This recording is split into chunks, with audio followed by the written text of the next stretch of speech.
Here, and I'm here with Bernard Taylor, who is running for Congress for South Florida. We already did an interview further back. Feel free to go back and watch it. I asked Bernard to join me today because we're going to talk about Megyn Kelly. Megyn Kelly, who is always saying these racist things. In my humble opinion, I think she's a certified anti-Black racist. I don't know if you agree with me, Bernard. Very much so. Very much so, in my humble opinion.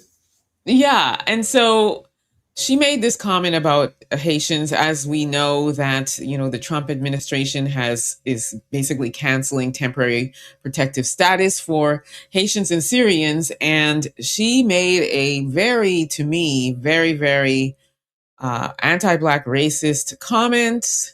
And I saw that Bernard had responded, and I thought, hey, Bernard, come on with me. Let's talk about this further. And also, I want to get some updates on how the campaign's going and where we're at and all that good stuff. Well, thank you for having me again. Very much appreciate it. You are most welcome. So let us just get started because I really don't want us to spend a lot of time on that. I do want to know more about what's going on with the campaigning and all that good stuff. So let's just listen to what she has to say and then we'll have a conversation. Get out. We know our country's better than yours. That's because we filled it with our work ethic and our culture and our values. You being here only dilutes it for us, those who built it and live it. And half of you people, more than half, you won't assimilate. We don't want you. We don't care if you're offended. Get out. Go home. Go back to Haiti. Sorry. So I've tried to make this video a hilarious number of times. Full disclosure. Without, jeopardizing what I've built here. For those of you who have been with me for a long time, I'm live in South Florida. My wife is of Haitian descent. I have friends of Haitian descent. I'm very close with that Haitian community. When I tell you some of the hardest working people I've ever met in my life, and on top of that, Megyn, you're getting to be older. I can see through the makeup and the. Okay, so you were starting to clown her a little bit there and then it cut off. So I was like, Bernard, I want to know what else you were going to say there. And then I kind of want to dissect a little bit of what she said. So I'm going to play it back. But first, I want you to can you just finish that little bit of the sentence there? Because I was like, what were you going to say? Unfortunately, when you have an ugly spirit, it tends to come out in your physical appearance. And, I was just letting Megyn know that you can put on all the filters and makeup that you want. We see you for who you are. You're probably going to end up in a home just based upon your attitude. I can only imagine your daughters can't wait till you get old enough to where they can discard you. And you can end up in one of those community homes where, surprise, surprise, most of the staff comes from the Caribbean, i.e. the island of Haiti. And these same people that you were disparaging, these same people you're telling to go back are going to be the same ones you're counting on and depending on to actually take care of you and wipe your nasty ass. So sorry for my crass language.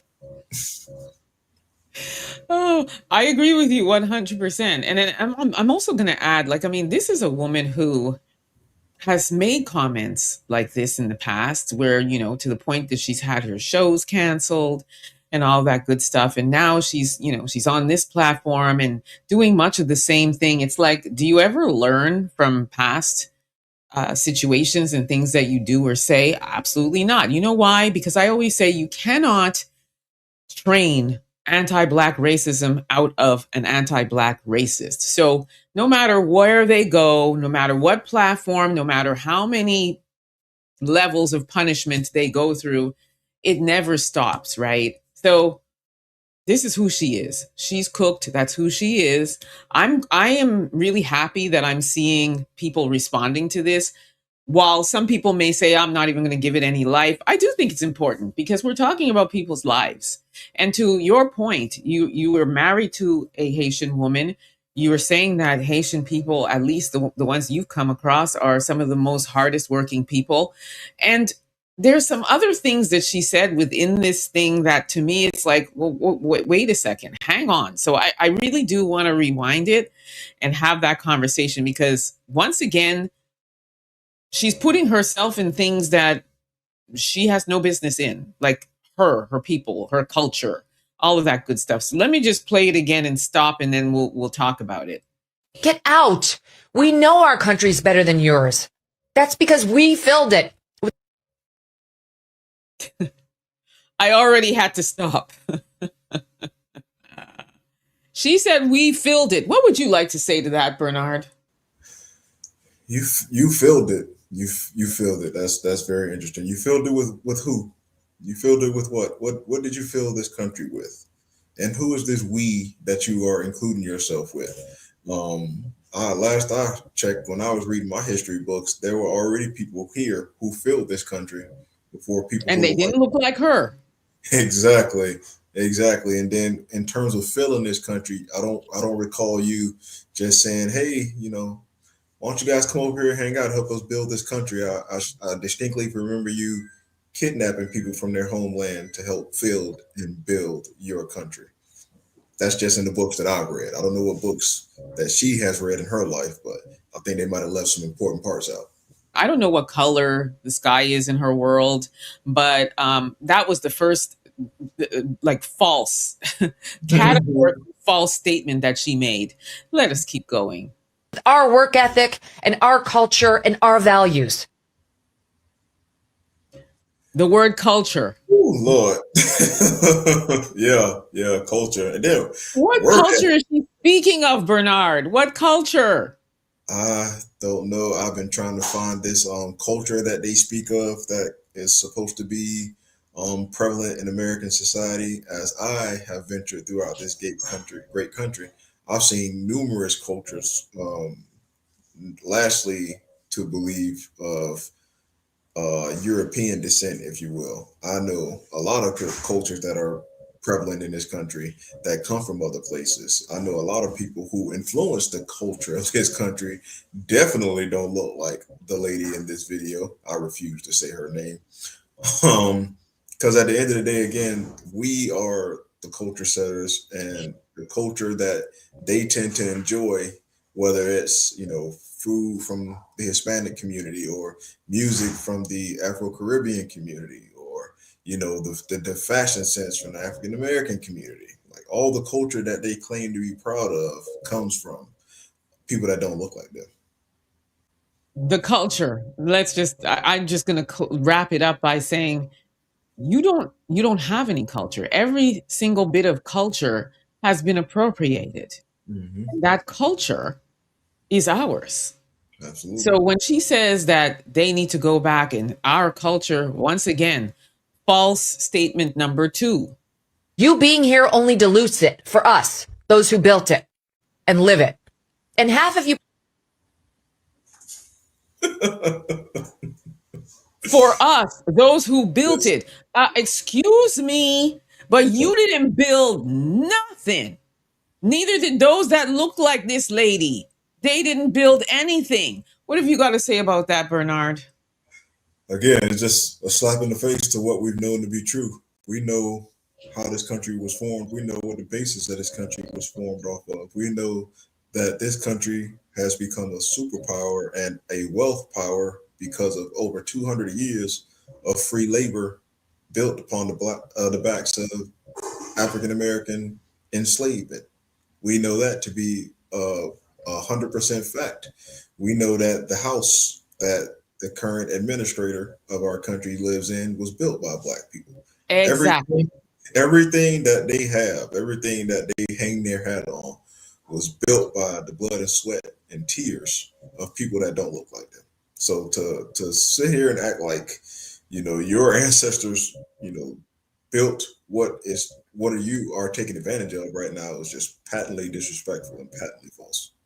Disrespectful. And again, it's like flies in the face of all that Black people have done, which, by the way, she is benefiting from. She didn't build it, but she's definitely enjoying the benefits of it.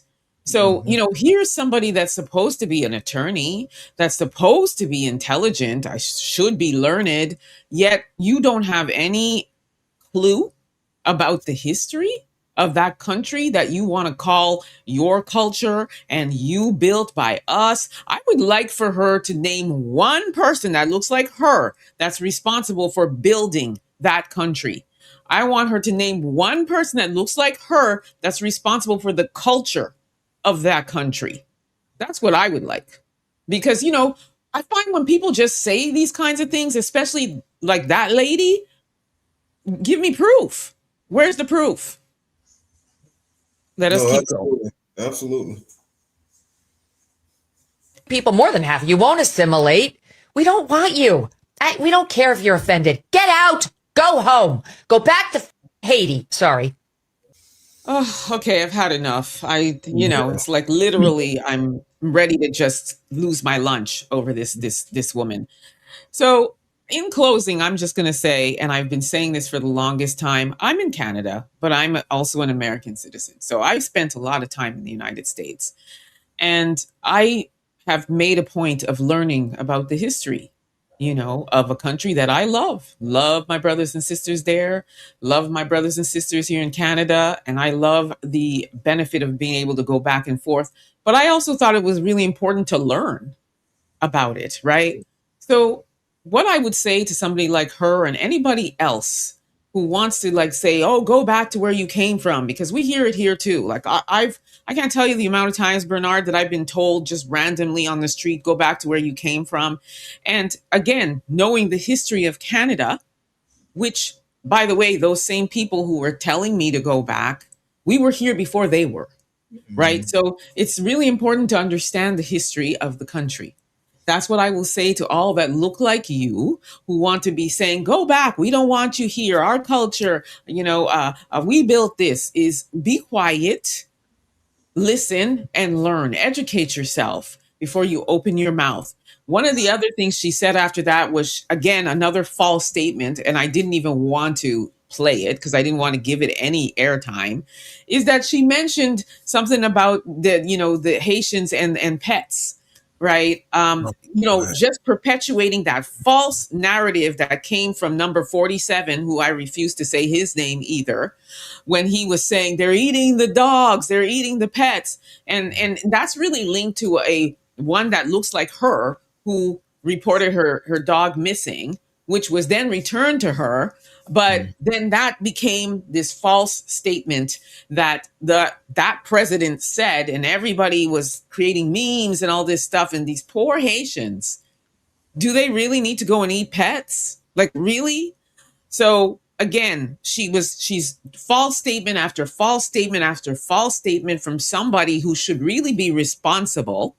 When you're on camera talking about things, you should make sure that you do your research, do your homework, educate yourself, do all of those things. It's called responsible journalism, just like you would do in your profession as an attorney. And now I will zip it and allow you to continue to chime in, Bernard. No, I 100% agree. Look, we know that a lot of this stuff is grifting online. A lot of this stuff is said to be inflammatory, to get clicks, to get, ad revenue, et cetera, et cetera. That still doesn't justify someone getting on the internet and using their platform to target a specific group of people, knowing that the target that you're using and the rhetoric that you're using is completely false. But to throw all that away, to throw away your integrity, to throw away, like you say, you're supposed to be a lawyer, to throw away all of that just for clicks and likes and to grift is truly disgusting. And when you think about people like her that do this, that get on the internet and knowing that things are falsehood and knowing that things that they say have an impact on everyday people's lives that they're never going to meet, that they're never going to interact with, there are people who literally are being threatened. There are people who are literally wondering what's going to happen with their life right now with this ruling that came down about temporary protector status. And for you to kind of sort of pile on and put a target on their backs when they're already going to have a target on their back is some of the low class stuff that, unfortunately sells on the internet. And I can't wait for the day that this stuff, doesn't really gain the traction that it does. And hopefully we can get back to a place of civility. I don't know how soon that is going to be, but in the meantime, these people need to be dragged through the mud for filth and called out for their nonsense at every point in time. Much respect to Madam First Lady Miss Obama, but we can't be going high right now. We gotta let these No, people, we getting down and dirty with some of these folks because they gonna continue to slander and continue to kind of disparage different communities and communities of people that look like us. And it's enough of the as my friend Angie would say, the decorum. We can throw that out the window right now. We'll get back to it later, but right now it's time to fight.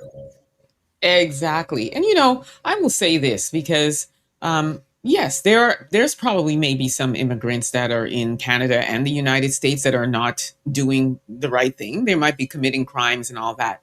But when you make these kinds of comments like, go back, we don't want you, you're painting all with a broad brush. And then to your point, what happens is then people start getting attacked. It's similar to when 47 was talking about Somalis. And then next thing you know, Somalis were being attacked and their businesses were being attacked and all this other things were going on.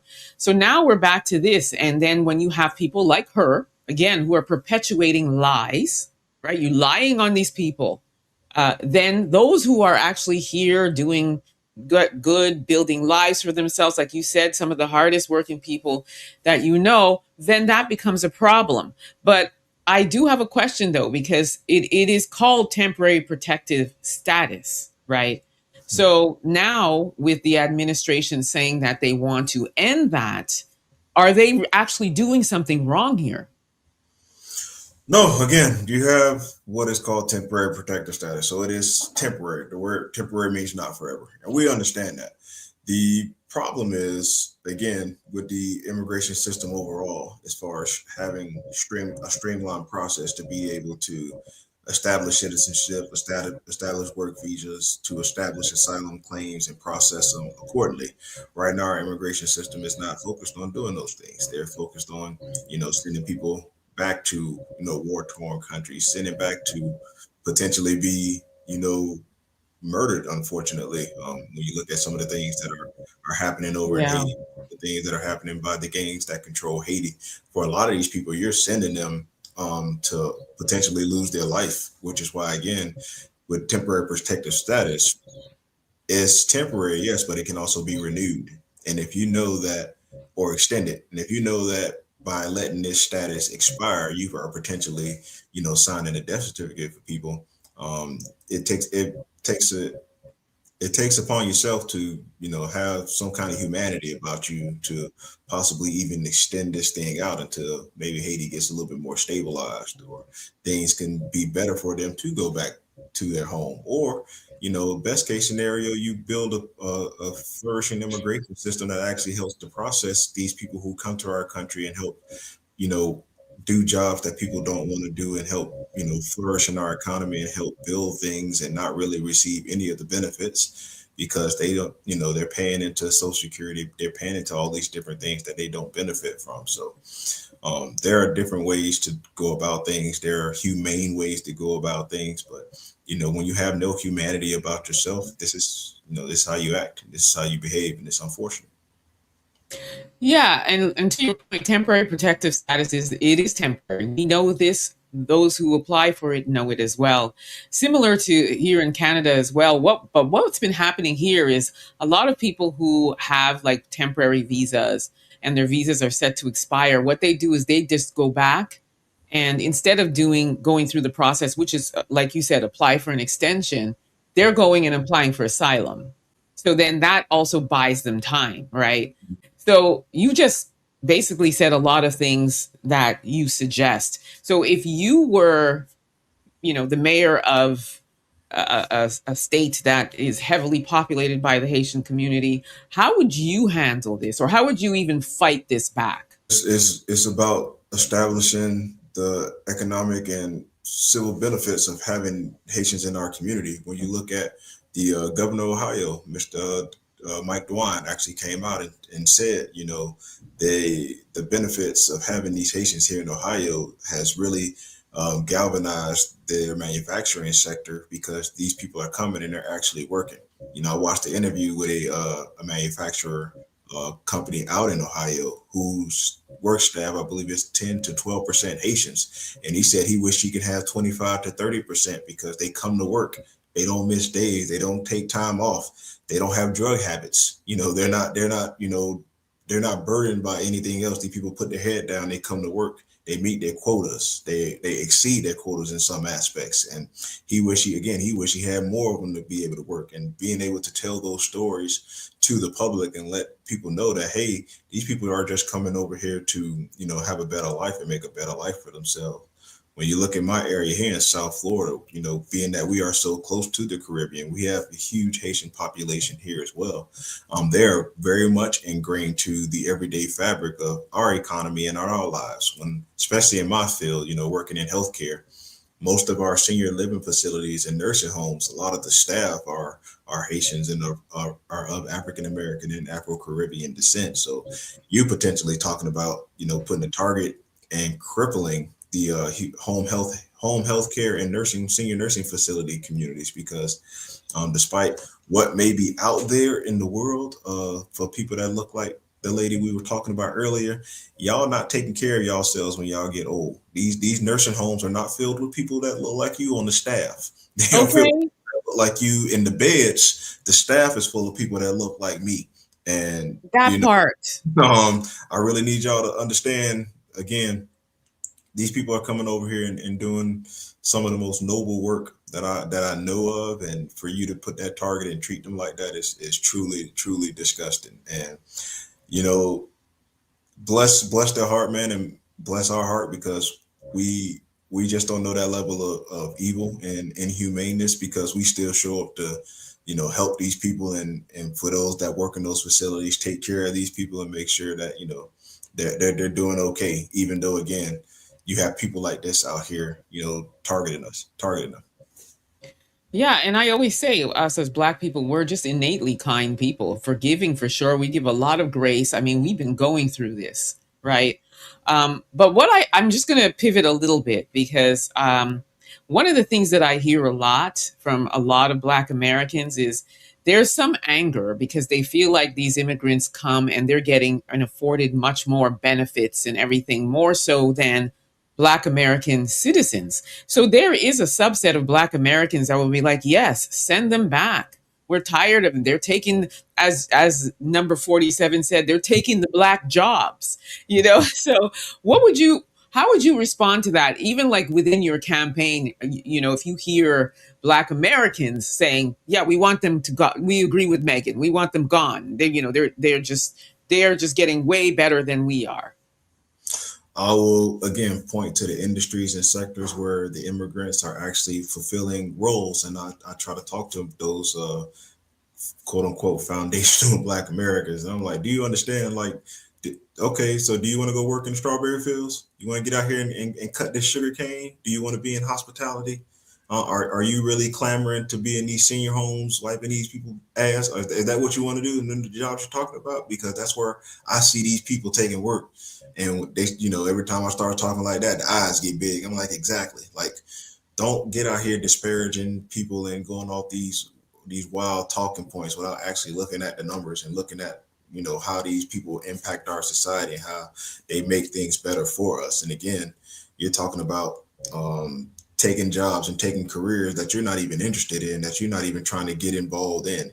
So it is truly baffling to me that people don't, take the time to do the research, and they just go off these, crazy talking points to, again, unfortunately, get on this internet and start grifting, because you're speaking to a subsection of Black people who don't really, understand what is going on, but they do see, a lot of immigrants working, and then they just put those things together without actually looking at the facts. And the facts are that, again, immigrants come over here and participate in our economy, reap no real benefits from it. And at the end of the day, they're working in a lot of industries that, just truthfully speaking, I ain't going out there. It's hot. I'm in Florida. It's 100 degrees out here. You ain't getting me in nobody farm. You're not in the strawberry fields, okay? You're not in there. Not doing it. I ain't in no orange mangrove. I'm not doing none of that stuff. No, thank you. I spent my youth working in the concrete finishing industry, and that's enough sun for me. To your point, I do think it's important to have a balanced You have to have a balanced perspective. And with having a balanced perspective, you have to have context on both sides. You can't go with what 47 says. They're taking the black jobs. You can't go with Dr. Ford. What doctor? He's not a doctor. What what 47 says, which is S-hole countries and all of those other things. And it's those words and those things that come out and things that he says that people take and run with, right? So again, I will just say I'm only talking about those that are actually here doing good, law abiding citizens, working hard, contributing to the country. I'm not talking about the ones that are doing bad because, by the way, if we're going to be talking about crime, like what she said, um, it's those that look like her that hold the top ticket in crimes committed in the United States. I believe it's over 67%. Yep. Oh, 26% black that are committing crimes. Okay. So again, that's just another thing to throw out there. Okay. So when we want to start talking about black people being criminals and black immigrants being criminals, you need to point that finger back to y'all. Absolutely. It's funny. My friend, he always anytime we're talking, we having these discussions. He's like, anytime, he knows I'm running my campaign. He's one of my best friends, and he's like, anytime if anybody ever asks you about black on black crime, you say, you'll start talking about black on black crime when they start talking about all these white old men having sex with kids. When they start addressing that problem, then we can talk about black on black crime. That's it. Because when they decide to just get up and go shoot up places, it's not like, yes, they may be targeting groups, but the casualties are many that look like them. Mm-hmm. So that is white on white crime. I'm just saying, when they lose their marbles and start doing those kinds of things, how often is it black people that are doing that? I mean, the mass casualties that happen when they do these kinds of things, it's not us. 90% of them look like her. Again, make sure you do your homework and know what you're talking about. I always say, at least know what you're talking about before you start talking, right?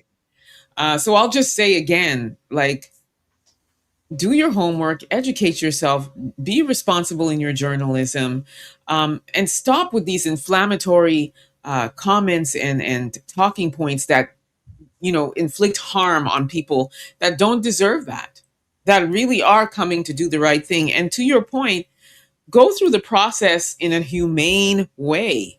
If you want to restructure people or transition people out, treat each case individually. And I do feel like, to some extent, some of the immigration processes in both Canada and the United States are flawed and definitely need improvement. What do you think?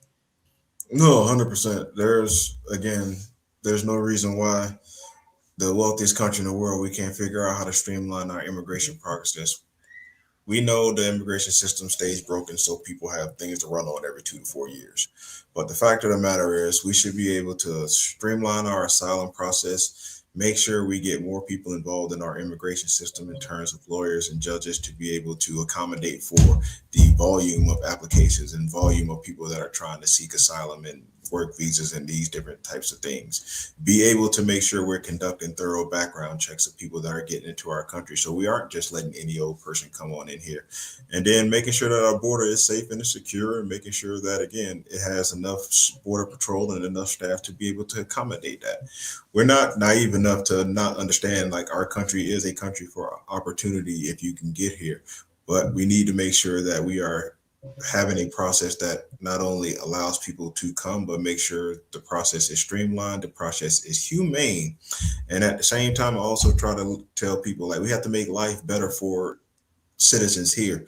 When life is good for people, when life is good for you, you're more receptive and welcoming to share what you have with other people. But when you have a situation now where the people here in this country, the American citizens, don't feel like there's even enough for them, you can't really speak to them about letting other people come in and take the already few, quote unquote, few resources that they believe that they have. So, Right. the goal is to make sure that people here are taken care of, because once you take care of people, they are much more receptive to helping others. They're much more receptive to listening to others' problems because they're secure and they're safe. But if people don't feel safe and secure, they don't really care about what's going on, to be honest. And that's it. And that's part of it, right? So it doesn't help that you hear this talk. And then sometimes when something is, I call it an earworm, then when you see certain things, you'll be like, yeah, that's right. So what 47 said is right. What Megyn Kelly said, it's right. I promised I wasn't going to say her name, but anyhow.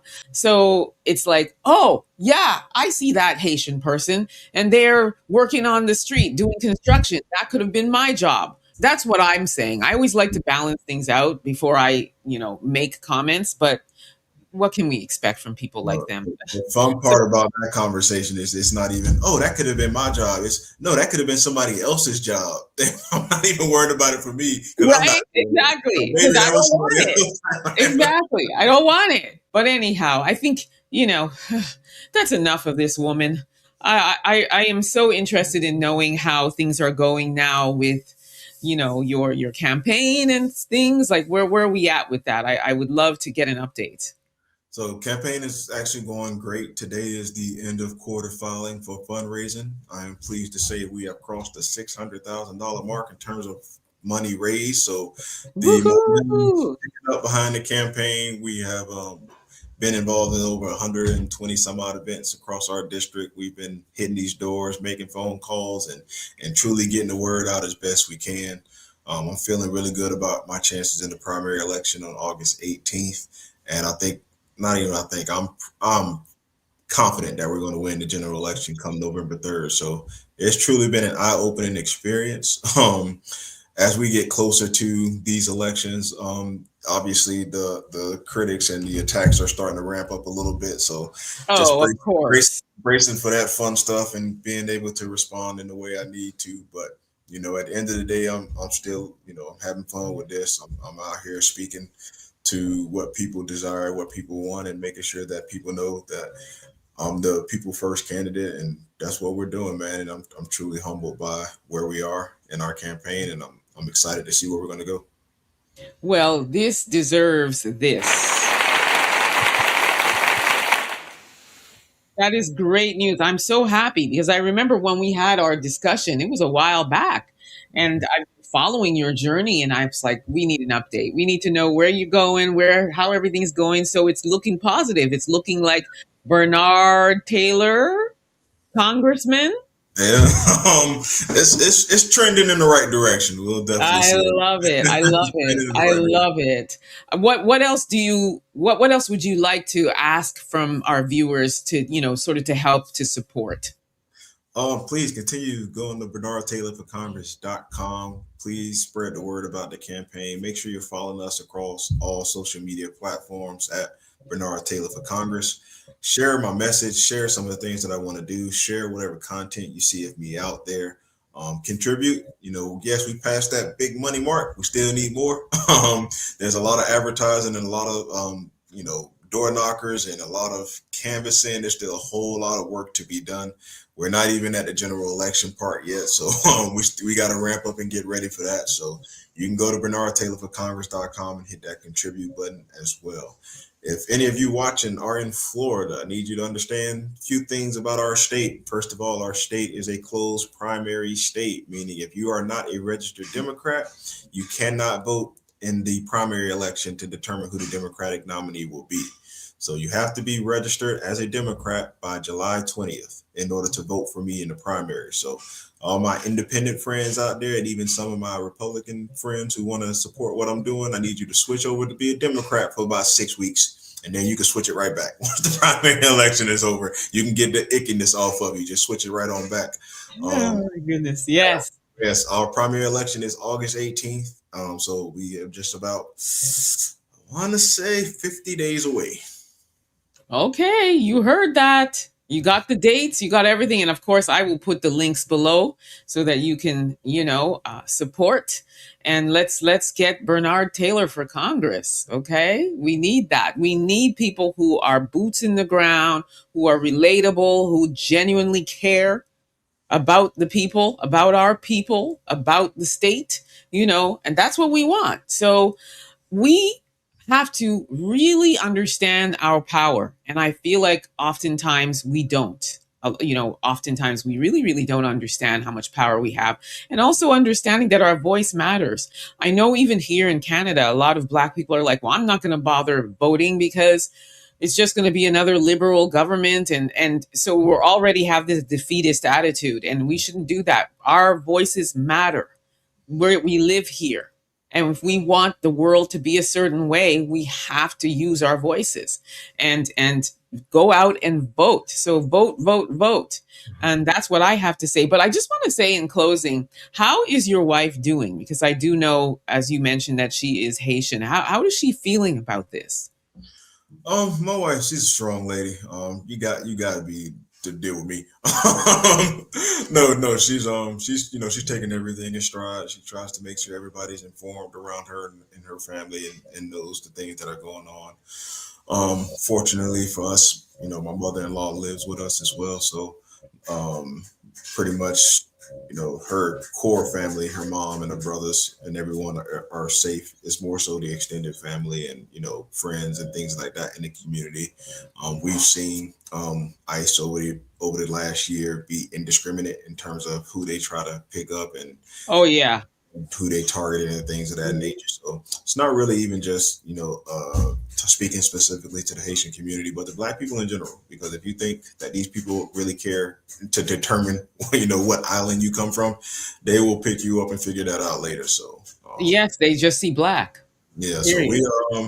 we are kind of educating the community, trying to stay on high alert around here. Being that our state is one of those with a 287G agreement that our governor put in place, which basically enables local law enforcement to cooperate and work with ICE. So basically deputizing them as ICE agents. So it's not ICE you got to be paying attention to as well. It's also the local law enforcement agencies as well. So being safe, staying informed, make sure you have your documentation with you. It's crazy that we have to say things like that here in 2026, but that is the world we are living in, and we just want to make sure everybody is safe as we can be. Yeah, and it is unfortunate, but that is the world we live in. That's the reality.